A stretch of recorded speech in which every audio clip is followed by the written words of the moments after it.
Fala galera, fazendo mais um vídeo para vocês sobre estatística descritiva. Esse é o terceiro capítulo, vou falar sobre gráficos e como construí-los. Então a gente viu que dentro da inferência estatística tem a estatística descritiva, amostragem e probabilidade. Isso está tudo nas outras aulas. E nós vimos, dentro da estatística descritiva, tem as bases para percentuais, as tabelas de frequência, as análises gráficas, medidas de tendência central e de dispersão. O que a gente já viu foram as bases para percentuais e tabelas de frequência. E agora a gente vai dar uma olhada na parte de análises gráficas. Então temos os tipos dos gráficos, né? Eu vou falar só alguns.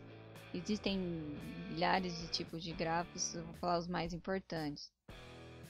Temos os gráficos para dados quantitativos, que são de dispersão unidimensional ou multidimensional, histograma, de linha, polígono de frequência. E temos para dados qualitativos, que eu vou falar o de barras e os setores de pizza, que são chamados de pizza, né? E dentro do de barras tem vários tipos que eu também vou comentar. E esses gráficos para dados qualitativos, de barras e setores, também podem ser utilizados com os dados quantitativos, só que ele não é muito indicado, porque a representação gráfica fica meio estranha. Os gráficos de barra, vão começar pelos dados qualitativos. Nos gráficos de barra, eles podem ser utilizados para variáveis qualitativas e quantitativas, como eu já disse. E todo o gráfico de barra ele tem que partir de uma tabela de frequência, não só o de barra, mas tudo, né? Se você for lá no Excel e quiser criar um gráfico, você precisa primeiro ter uma tabela para você poder criar. E podem ser utilizados com frequência absoluta, no caso de barra, né? Ou com a frequência relativa, que são os percentuais. Por exemplo, se a gente tivesse uma tabela de frequência dos empregados da seção de orçamentos de uma companhia qualquer, no caso eu chamei de MB, e eu tivesse uma relação nessa tabela, a frequência de acordo com o grau de instrução, a gente poderia construir dessa maneira. Então, nós temos a frequência aqui, a frequência que é a frequência absoluta, que a gente chama de NI, de acordo com o grau de instrução, que tem o fundamental, médio e superior. E temos a proporção, que nada mais é do que cada frequência dividido pelo total, e o percentual, que é a proporção vezes 100. Dessa tabela, a gente pode fazer esse gráfico. Então, o gráfico de barra para o grau de instrução da seção de orçamentos dessa companhia, ele pode ser construído dessa forma, onde eu tenho aqui as barras separadas, elas não são juntas, então essa é uma das características do gráfico de barra. E a largura dessas barras não importa, você pode fazer mais fino ou mais grossa, dependendo do software que você estiver utilizando. E o que vai importar mesmo é a altura, que vai mostrar qual é a frequência que está lá na sua tabela. Eu prefiro os gráficos para fazer qualquer tipo de análise, porque ele é muito mais fácil de visualizar do que uma tabela. Vocês já conseguem enxergar de cara que o grau de instrução médio é o que tem o maior número de frequências. Ou seja, o maior número de pessoas que tem esse grau de instrução. Então, no eixo vertical, a gente tem a frequência. E no eixo horizontal, que é o X, a gente tem o grau de instrução. Mas eu também poderia fazer com o percentual, não preciso fazer só com a frequência absoluta, posso fazer com os percentuais que eu calculei. Que nada mais é do que a mesma coisa, só vai mudar aqui onde eu tinha frequência, eu vou colocar os percentuais. Eu não vou ensinar como é que faz o gráfico, depois eu vou fazer um outro vídeo explicando como é que faz ele no Excel ou um outro software, mas no momento eu só estou explicando como é que é feita a construção dele. E eu também poderia fazer um gráfico de barras, ou diagrama de barras, tanto faz, ele na horizontal, é a mesma coisa. A única coisa que eu vou fazer é trocar o grau de instrução para o eixo vertical e o percentual para o eixo horizontal. Eu posso fazer tanto com os percentuais quanto com a frequência. Um outro exemplo, né? Se eu tivesse uma rádio, por exemplo, que realizou pesquisa para identificar quais tipos de músicas são mais ouvidas numa determinada cidade do interior. É um exemplo qualquer, pode ser adaptado para qualquer tipo de dado, desde que seja qualitativo. A pesquisa ela tinha diversas perguntas e entre elas a idade e o estilo musical preferido. Então, no caso aqui, nós temos acima de 35 anos e até 35 anos. E os tipos de música: sertanejo, rock, antigos sucessos, jazz, gospel e o total dos dados. E a partir dessa tabela eu consigo fazer o gráfico. É bem melhor na visualização. Então, de cara, na verdade é um gráfico por agrupamento, chama. Então eu tenho, de cara eu consigo comparar aqui o sertanejo com esse azul claro com o sertanejo dos até 35 anos. Então, dentre aqueles que têm idade acima de 35 anos, eles preferem a música sertaneja. Já os que mais preferem, com 66%, né, a maioria prefere a música sertaneja. Já para aqueles até 35 anos, também é a maior parte, já não é a maioria, né? Porque a maior parte é abaixo de 50%, e a maioria a gente pode falar quando é acima de 60%, de 50%. E eu posso visualizar dessa maneira. Eu também poderia visualizar fazendo um gráfico de empilhamento. Então são os mesmos dados, só que aqui eu estou olhando dentro de cada um desses tipos de músicas, eu estou olhando a idade. Então a gente já consegue verificar que dentro do rock é aquele que tem a maior diferença, né? Então as pessoas que têm até 35 anos, elas são em maior quantidade dentro do rock, dentro do tipo de música rock. Já nos outros a diferença já não é tão grande. Eu tenho também dentro dessa linha de gráficos de barra o gráfico de Pareto. O gráfico de Pareto ele foi criado por um cara, Vilfredo Pareto, ele botou o nome dele aí no tipo de gráfico. E ele é um economista italiano que fez um estudo em 1897 sobre a distribuição de renda. Então ele verificou que essa distribuição de renda era desigual, ou seja, a maior parte da riqueza pertencia a um pequeno grupo de pessoas. E isso acontece até hoje, né? É evidente. E ele falou que isso também acontecia com os dados de qualidade das indústrias na época, né? E até hoje é assim. E ele falou que dava para adaptar esse gráfico para os dados de qualidade também. E então a maioria, isso significa o quê? Que a maioria dos problemas pode ser solucionada pela resolução de poucas causas. Eu vou explicar melhor isso daí. E isso faz com que eu tenha melhores oportunidades de melhoria, né? Eu tenho mais oportunidades de melhoria no meu processo. Ele é mais utilizado nas indústrias, mas ele pode ser adaptado para outros tipos de dados também. Então, vamos supor que eu esteja ainda na empresa MB e ela fabrica peças injetadas. E o gerente dessa empresa, ele verificou que estavam gastando muito tempo para refazer os produtos. Então eles faziam um produto, estava defeito e tinha que refazer. Portanto, ele pediu para o analista dele fazer um gráfico de Pareto e identificar quais desses principais defeitos encontrados. E aí ele faz um gráfico de Pareto. Eles pegaram uma injetora principal. O que tem de diferente nesse gráfico do de barra? Ele é feito em ordem decrescente, exceto e aqui embaixo eu tenho os defeitos, no caso é isso que eu estou estudando. Poderia ser custo, poderia ser qualquer outra variável. E aqui, se você vai falar, né? Ah, mas é ordem decrescente e tem o outro que é 11, 11 é maior que 7. Mas quando eu estou dizendo outro, significa que eu tenho mais de um defeito dentro desse daqui que tenho a frequência menor. Então é uma soma. O outro sempre vai no final. E nesse gráfico eu tenho a frequência igual ao gráfico de barra e os itens aqui embaixo. Essa linha é representada pelo percentual acumulado. Então, 234 dividido pela soma de tudo isso, eu vou ter os 57%. E aí eu vou acumulando esses valores e eu vou ter aqui a minha linha do percentual acumulado. E tudo isso sai dessa tabela. Então sai de uma tabela de frequência. Então eu tenho aqui a frequência absoluta, né? Os outros lá, ele inclui falhados, queimados e tortos.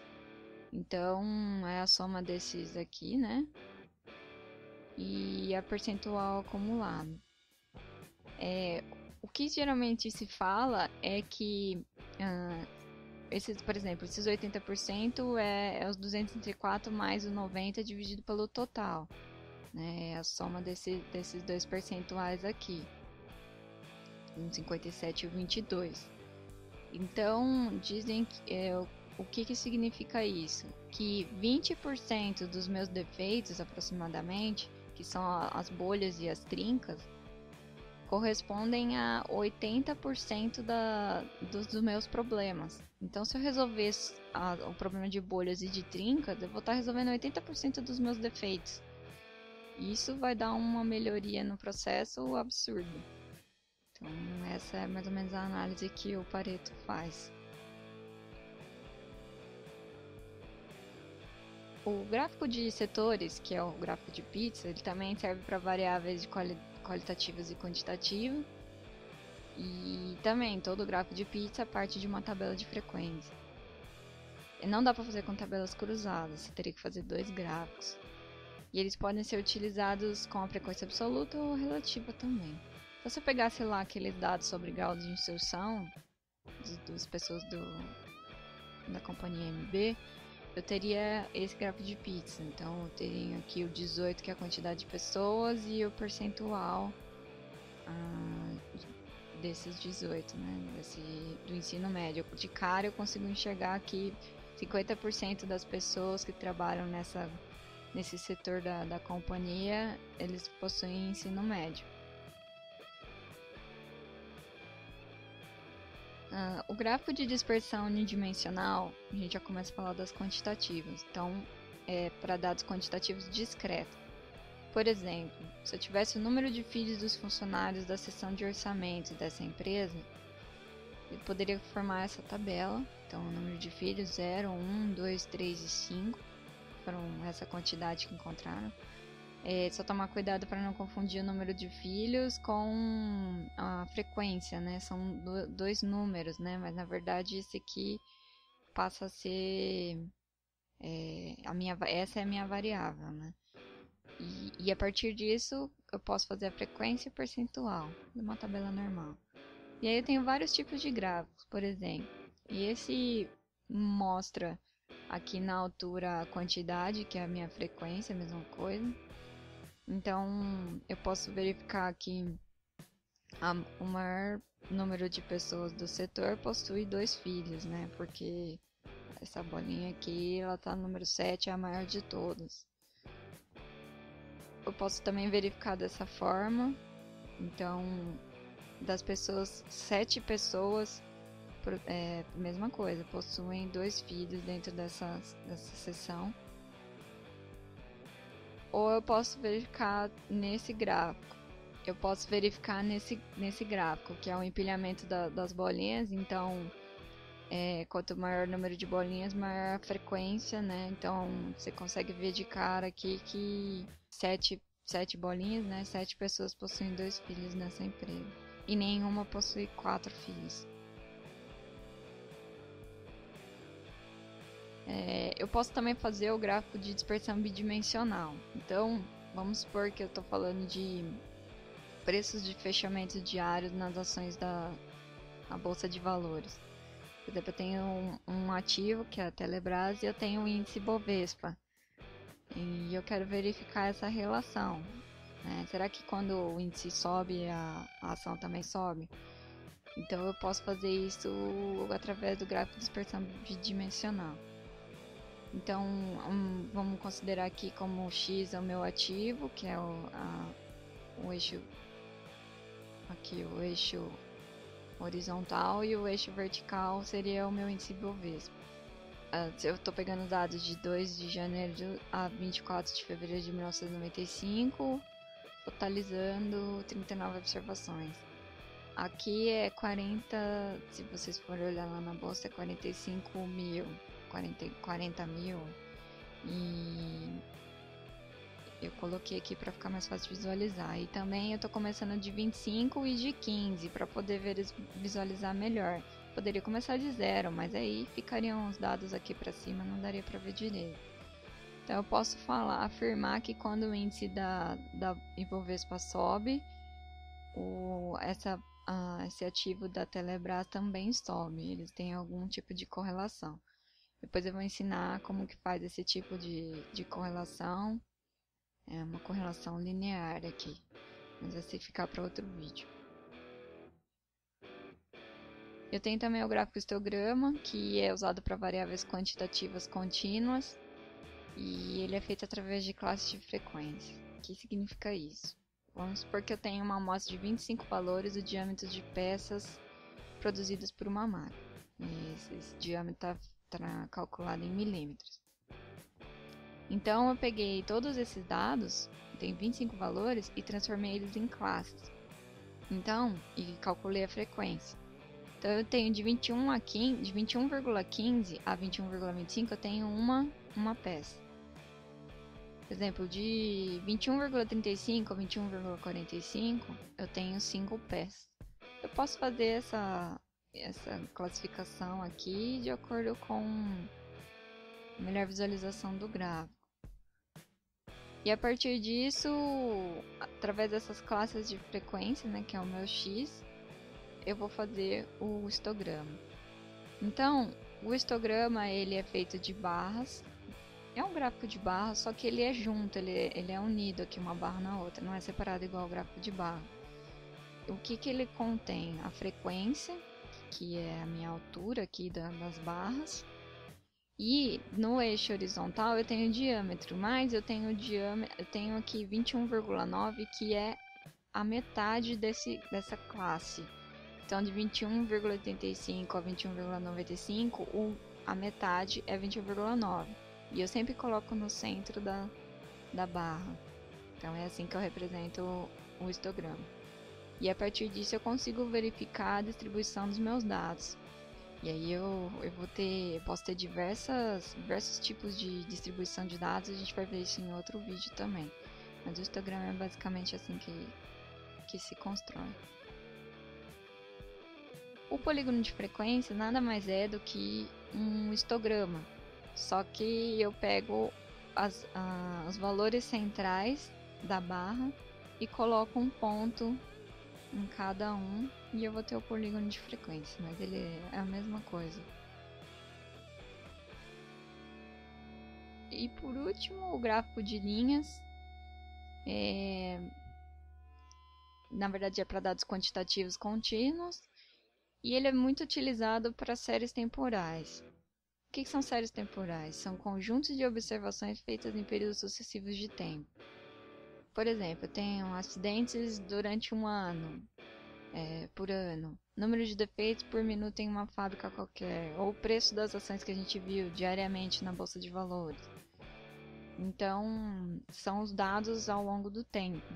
Tudo que é ao longo do tempo eu posso chamar de série temporal, e ele é feito através do gráfico de linha. Então eu tenho o preço de fechamento das ações da Eletrobras, por exemplo, entre 2 de janeiro a 30 de abril de 2015. E na linha horizontal eu tenho os dias, no caso aqui de 2 a 30 de abril, 2 de março a 30 de abril, e que é meu tempo, né? O tempo, e no vertical eu tenho aqui o preço do ativo. Eu comecei aqui do 20 para facilitar a visualização. Poderia ter começado do 0 aqui também. E aí eu consigo verificar a tendência. Aqui, por exemplo, está em tendência de queda. E assim eu posso fazer as minhas análises. E por hoje é só. Espero que vocês tenham gostado. Se tiver alguma dúvida ou quiser saber sobre algum gráfico diferente, deixa nos comentários. Se você gostou, clica aí no gostei, no joinha. E se inscreva no canal para mais vídeos. Vou colocar sempre mais vídeos. Na próxima aula eu vou falar sobre estatística descritiva. É o quarto vídeo. Vou falar sobre medidas de tendência central e de dispersão. Falou, até mais.